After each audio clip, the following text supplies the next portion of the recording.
नारायणं नमस्कृतं नरं चैव नरोत्तमं देवीं सरस्वतीं व्यासं ततो जयमुदीरयेत्।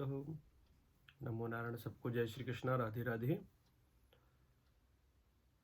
वैशाख मास के कृष्ण पक्ष की जो एकादशी है, इसके विषय में एक बार धर्मराज युधिष्ठिर ने योगेश्वर भगवान कृष्ण से कहा कि महाराज, वैशाख मास के जो कृष्ण पक्ष की एकादशी होती है उसका क्या नाम है, क्या महत्व है, व्रत करने से क्या फल मिलता है, उसके विषय में हमें बताएं।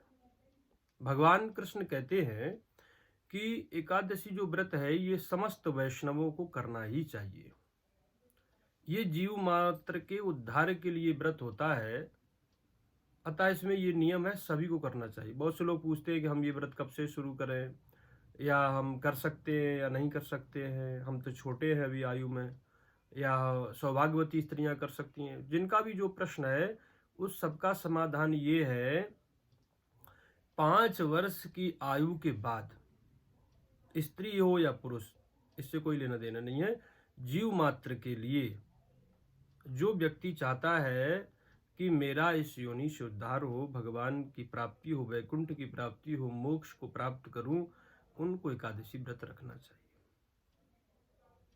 सब शंकाएं समाप्त हो जाती हैं यहाँ पे। तो ये कोई भी कर सकता है, इसके लिए कोई नियम नहीं है। सिर्फ यही नियम है कि 5 वर्ष की आयु जब समझदार व्यक्ति हो जाए तो उसको व्रत अवश्य करना चाहिए। एकादशी के दिन किसी भी प्रकार अन्न ग्रहण नहीं करना चाहिए। भगवान कृष्ण कहते हैं, युधिष्ठिर, वैशाख मास में जो कृष्ण पक्ष की एकादशी आती है उनका नाम बरूथनी है। इनका व्रत करने से व्यक्ति बड़े बड़े दानों का अतिक्रमण कर लेता है। मानधाता, धुंधारी आदि बड़े राजा हुए हैं, उन्होंने भी स्वर्ग की प्राप्ति की है इसी व्रत के प्रभाव से।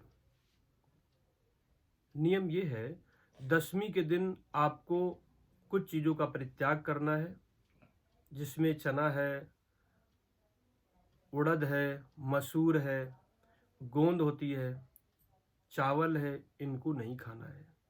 दशमी तिथि को एक बार भोजन करना है, स्त्री प्रसंग नहीं करना है, मिथ्या भाषण नहीं करना है, सुरापान नहीं करना है। इन नियमों का पालन करते हुए दातून वगैरह भी उसी दिन कर ले, क्योंकि एकादशी लगने पर आपको दातून नहीं करना है, मंजन नहीं करना है। आप अगर पान तंबाकू आदि खाते हैं तो उनको भी नहीं खाना है। दिन में सोना नहीं है। जो झूठ बोलते हैं उनके साथ वार्ता नहीं करनी है। सात्विकता से रहना है। अपना मन हरि के चरणों में रखना है। इस तरीके से मधुसूदन भगवान की पूजा करनी चाहिए। भगवान कृष्ण कहते हैं कि हाथी के दान से, घोड़े के दान से हाथी का दान विशेष माना गया है, और उससे भी ज्यादा बड़ा दान गौदान माना गया है। फिर स्वर्ण दान उसके क्रम में आगे स्वर्ण दान आ जाता है, और स्वर्ण दान से भी ज्यादा विद्वानों ने अन्न दान कहा है, क्योंकि अन्न से देवताओं की, पितरों की और मनुष्यों की तीनों की तृप्ति हो जाती है। अन्न में भी तिल दान विशेष होता है, वो उससे भी बड़ा है। विद्वानों ने कहीं कहीं जो है विद्यादान सर्वोपरि रखा है। अंत में निर्णय ये हुआ कि कन्यादान उससे भी बड़ा दान है।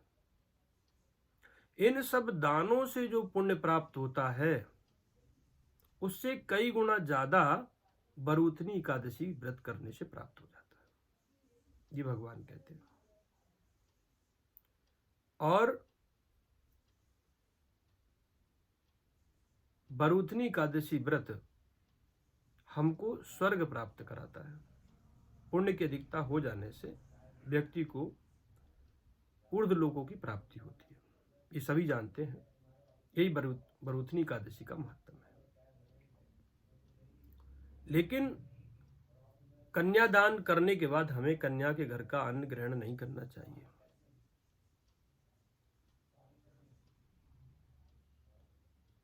करपात्री जी महाराज एक अपने ग्रंथ में लिख के गए हैं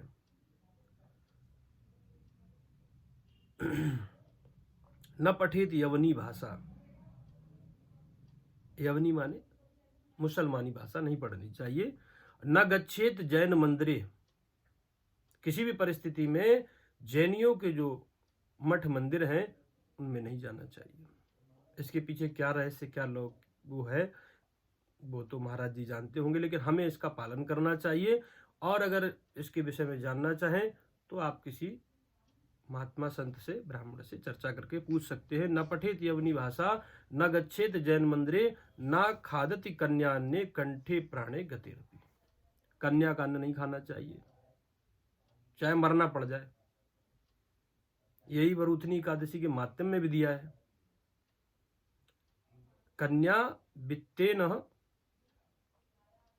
कन्या के धन से जो अपना जीविकोपार्जन करता है, ये नरः पाप मोहिता, ये नर जो है पाप से मोहित है, ये तो निश्चित ही नरक में जाएंगे। तो ये एकादशी के दिन का नियम नहीं है, ये हमेशा के लिए है। और आपने अगर एकादशी के दिन खा लिया तो वज्रलेपो भविष्यति, वो पाप फिर आपका वज्र के समान हो जाएगा, क्योंकि अन्य दिनों में किया गया पाप एकादशी के दिन समनार्थ हो जाता है, कट जाता है एकादशी का व्रत करने से। और हमने कोई पाप एकादशी के दिन कर दिया तो वो तो कभी नहीं कट सकता, इसलिए इन चीजों से बचना चाहिए। रात्रि को जागरण करना है एकादशी को, जितनी देर हो सके उतनी देर जगना चाहिए। और जागरण का मतलब होता है हरि चिंतन में मन को लगाना। ये नहीं है कि हम सो नहीं रहे हैं, ये जगना हो गया, ये नहीं। अपने मन को भगवान के चरणों में लगाना, यही तो जगना है। और सो किस में रहे हम संसार की बातें सोच रहे, संतान की बातें सोच रहे हैं, वो मोह निशा है जिसमें हम सो रहे हैं। जब हमारी चिंतन करते हैं तो उतने समय तक हम जग रहे होते हैं। निद्रावस्थि तद्गते न मनसा, जब आप सोए तो हरि का चिंतन करते हुए सोए तो आप सोने की जो अवस्था है वो समय भी आपका समाधि में जोड़ा जाएगा। कहने का तात्पर्य ये है, अगर शरीर में सामर्थ्य है तो ना ही सोए, बिस्तर का परित्याग करें और प्रातः अगले दिन भगवान सूर्य नारायण को अर्घ्य दे करके अपने व्रत का पारायण करें। द्वादशी में भी नियम वही रहते हैं जो दशमी के दिन नियम होते हैं। एक बार भोजन किया जाता है द्वादशी को, उसमें भी मसूर उड़द दूसरे का अन्न नहीं खाना चाहिए। मिथ्या भाषण, जुआ खेलना, स्त्री प्रसंग, ये सब नियम द्वादशी में भी रहते हैं, क्योंकि एकादशी व्रत जो होता है वो द्वादशी प्रधान तिथि में ही रखा जाता है। द्वादशी प्रधान तिथि है, जितना एकादशी का महत्व होता है उससे ज्यादा द्वादशी का ध्यान दिया जाता है। द्वादशी तिथि भगवान विष्णु की है। व्रत हम एकादशी में करते हैं, लेकिन तिथि तो द्वादशी है, तो नियम तो द्वादशी का रहता है।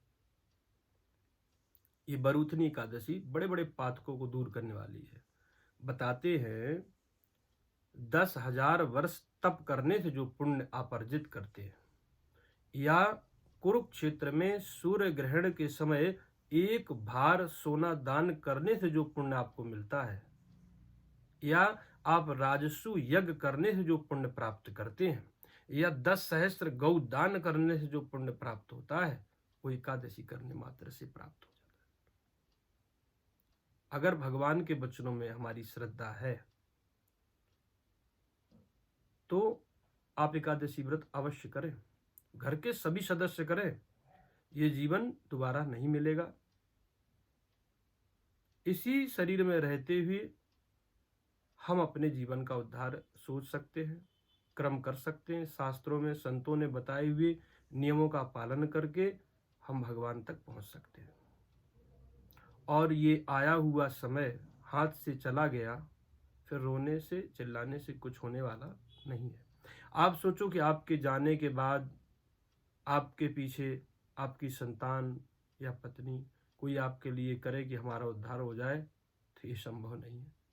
इसलिए अपने जीते जी भगवान के भजनों में मन को लगाओ और एकादशी का व्रत अवश्य करो, सबसे कराओ, और नारायण के मंत्र का जप करो, मधुसूदन की पूजा ये विशेष है।